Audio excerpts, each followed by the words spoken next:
Innal hamdalillah nahmaduhu wa nasta'inuhu wa nastaghfiruh wa na'udzu billahi min sayyiati a'malina may yahdihillahu fala mudilla lahu wa may yudlil fala hadiya lahu ashhadu an la ilaha illallah wahdahu la syarika lahu wa ashhadu anna Muhammadan abduhu wa rasuluh.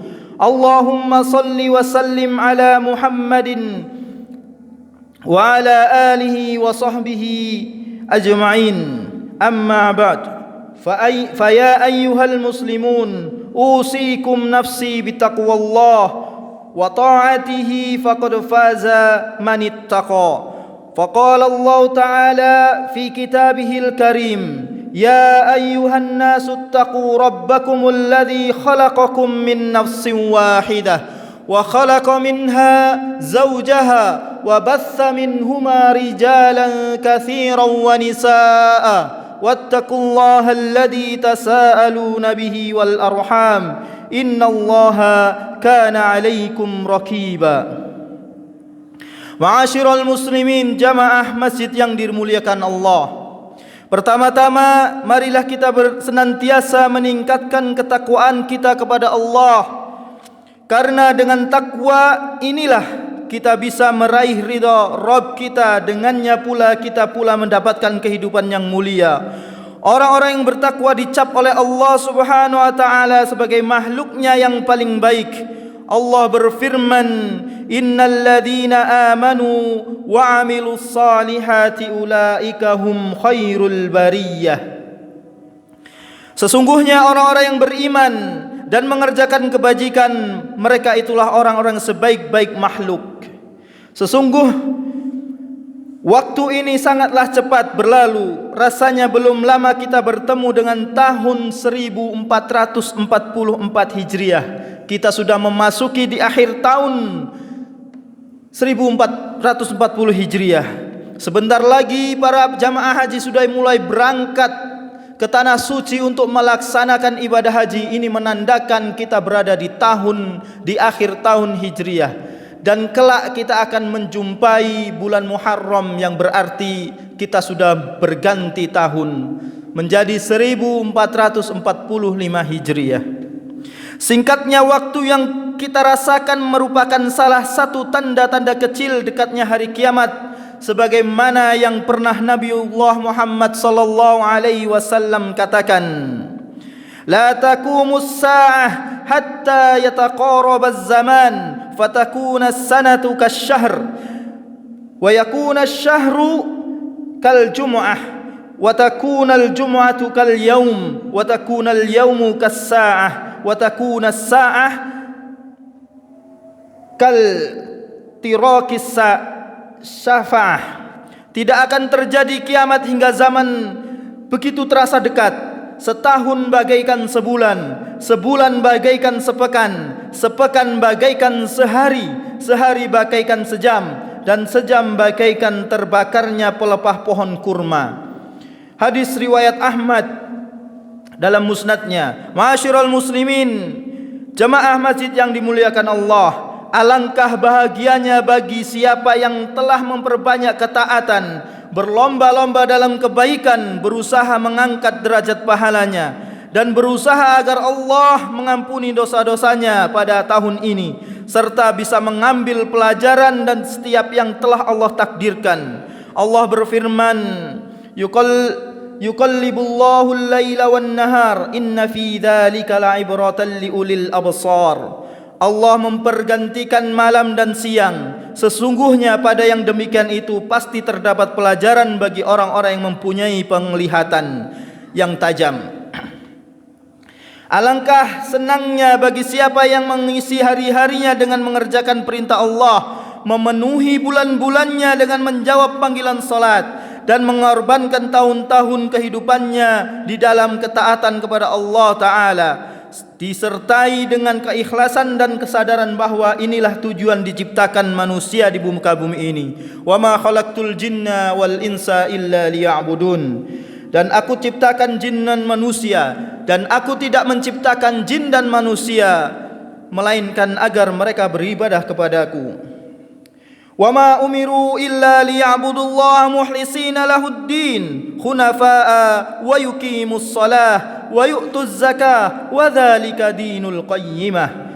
Padahal mereka hanya diperintahkan menyembah Allah dengan ikhlas, mentaati semata-mata karena menjalankan agama, dan juga agar melaksanakan salat, menunaikan zakat, dan demikian itulah agama yang lurus.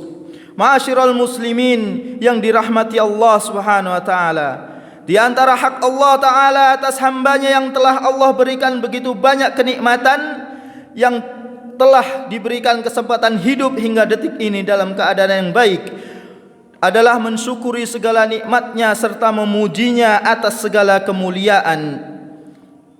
Karena rasa syukur menyebabkan bertambahnya kenikmatan dan mencegahnya penderitaan. Alangkah baiknya manusia selalu meresapi dan memahami dan mematri dengan kuat di dalam hatinya. Wa ita'adzana rabbukum la in syakartum la azidannakum wa la in kafartum inna adzabi lasyadid. Dan ingatlah ketika Tuhanmu memaklumkan, sesungguhnya jika kamu bersyukur, niscaya aku akan menambah nikmat kepadamu. Tetapi jika kamu mengingkari nikmatku, maka pasti azabku sangatlah berat. Jamaah ma'asyiral muslimin rahimani wa rahimakumullah. Pada suatu ayat yang Allah turunkan dalam surat Al-Asr, idza jaa nasrullahi wal fath wa ra'aitan nasa yadkhuluna fi dinillahi afwaja fasabbih bihamdi rabbika wastaghfir innahu kana tawwaba. Apabila telah datang pertolongan Allah dan kemenangan, dan kamu lihat manusia masuk ke dalam agama Allah secara berbondong-bondong, maka bertasbihlah dengan memuji Tuhanmu dan memohonlah ampun kepadanya. Sesungguhnya Dia adalah Maha penerima taubat. Dari surat An-Nasr ini, Ibnu Abbas berkata bahwasannya suatu ketika Umar bin Khattab mengajaknya berkumpul dengan para sahabat. Ketika Umar bertemu dengan para sahabat, mereka bertanya tentang ayat tersebut, idza jaa nasrullahi wal fath, sampai akhir ayat, dan meminta para sahabat berkomentar atas ayat tersebut. Apakah ayat tersebut, tafsir dari ayat tersebut? Ada sahabat yang berkata bahwa kita harus bersyukur dengan kemenangan yang Allah berikan. Ada pula yang berdiam diri tidak menjawab. Kemudian Umar meminta komentar dari Ibnu Abbas, karena Umar mengajak Ibnu Abbas ini untuk menunjukkan bahwasannya keilmuan Ibnu Abbas ini sangat dalam. Sehingga Ibnu Abbas berkata, wahai Ibnu Abbas, bagaimana kamu mentafsirkan ayat tadi? Umar berkata kepada Ibnu Abbas. Ibnu Abbas menjawab, ayat tersebut atau surat tersebut menjadi tanda bahwasannya kematian Nabi Muhammad sallallahu alaihi wasallam telah dekat. Dengan dimenangkannya banyak perperangan dan penaklukan kota Mekah, dan banyak orang-orang yang telah memeluk agama Islam, berarti risalah yang Allah berikan kepada Nabi Muhammad telah selesai. Itu berarti berarti kita harus bertasbih memuji Rabbmu dan memohon ampunan. Sesungguhnya Dia Maha penerima taubat, kata Umar. Aku tidak tahu penafsiran ayat tersebut selain apa yang telah Ibnu Abbas terangkan. Maka dari itu kita harus memanfaatkan waktu yang telah Allah berikan kepada kita. Dengan usia di antara kita yang sudah mencapai 40, 50, 60, Allah Subhanahu wa taala atau Nabi Muhammad sallallahu alaihi wasallam mengisyaratkan, salasatun la yukallimuhumullahu yaumal qiyamah wa la yuzakkihim wa la yanduru ilaihim wa lahum adzabun alim, syaikhun zanin wa malikun kadzabun wa ailun mustakbirun. Di umur yang tua ini, yang di umur yang kita nikmati saat ini, ada wanti-wanti dari Nabi Muhammad sallallahu alaihi wasallam. Maka dari itu kita harus gunakan apa peringatan yang diberikan kepada Nabi Muhammad kepada kita selaku hambanya, selaku umatnya. Ada 3 golongan yang Allah tidak berbicara kepada mereka pada hari kiamat. Tidak pula Allah memberikan taubat kepada mereka dan tidak melihat kepada mereka. Dan bagi mereka siksa yang pedih. Yang pertama adalah orang-orang yang sudah tua tapi berzina, penguasa yang suka berbohong, dan orang miskin yang sombong. Ini telah kita temui di zaman kita saat ini. Maka dari itu banyaklah kita beristighfar, meminta ampun atas apa yang kita lihat dan atas apa yang kita rasakan di zaman yang akhir ini, di akhir zaman ini. Sehingga kita dapat memanfaatkan waktu yang baik ini untuk selalu mengingat dan kembali kepada Allah Subhanahu wa taala. Aqulu qauli hadza wastaghfirullaha li wa lakum wa lisairil muslimina min kulli dzamb innahu huwas samiul alim.